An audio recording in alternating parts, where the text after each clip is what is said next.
தமிழகம் முழுக்க பாரதிய ஜனதா கட்சி எழுச்சியோடு கொண்டாடி கொண்டிருக்கிறது. தேவர் திருமகனார் ஒரு சமூகத்திற்கான தலைவர் அல்ல. இந்த பாரத தேசத்தை தலை நிமிர்ந்து நிற்க வேண்டும் என்று பாடுபட்ட ஒரு மகத்தான தலைவர் என்பதை நாம் மறந்துவிட முடியாது.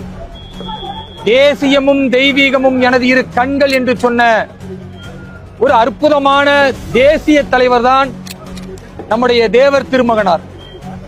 தேவர் திருமகனாருடைய இந்த அற்புதமான ஜெயந்தி விழாவை தூத்துக்குடியினுடைய தெற்கு மாவட்ட பாரதிய ஜனதா கட்சி சார்பாக மாவட்டத்தின் தலைவர் அருமை சகோதரர் சித்தரங்கன் அவருடைய தலைமையிலே இன்றைக்கு ஏராளமான பாஜகவுடைய நிர்வாகிகளோடு வந்து மாலை அணிவித்து நாங்கள் மரியாதை செலுத்தி இருக்கிறோம். தேவர் திருமகனாருடைய அந்த எண்ணங்களை, ஆன்மீகத்தை, அறவழியை, தமிழகம் என்பது ஒரு அற்புதமான மத நல்லிணக்கத்திற்கான பூமி என்பதை பறைசாற்றக்கூடிய விதத்தில் ஒரு பண்பாட்டின் கலாச்சாரத்தின் அடையாளமாக இருக்கக்கூடிய தேவர் திருமகனாருடைய அந்த எழுச்சிமிக்க பாதையை பாரதிய ஜனதா கட்சி என்றைக்குமே எடுத்துக்கொள்ளும், அதன் வழியில் செல்லும். இந்த அற்புதமான நன்னாளில் குறிப்பாக இஸ்லாமிய பெருமக்களோடு தேவர் திருமகனாருடைய அந்த நல்லிணக்கத்தை நாம் மறந்துவிட முடியாது.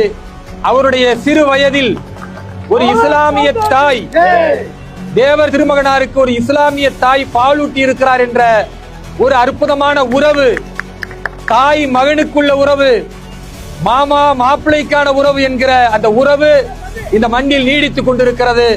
இப்படிப்பட்ட இந்த ஆன்மீக பூமியான தமிழகத்தில், அறவழி பூமியான இந்த தமிழகத்தில் கடவுள் மறுப்பு காட்டு மிராண்டி கொள்கைகளை தூக்கி எறிந்து நாம் அனைவரும் தேசியவாதிகளாக ஒன்று சேர, நாம்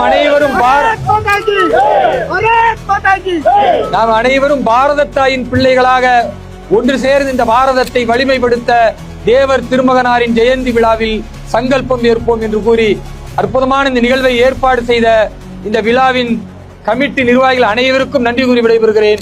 எல்லா புகழும் இறைவனுக்கு. ஜெய் ஹிந்த், வந்தே மாதரம், பாரத் மாதா கி.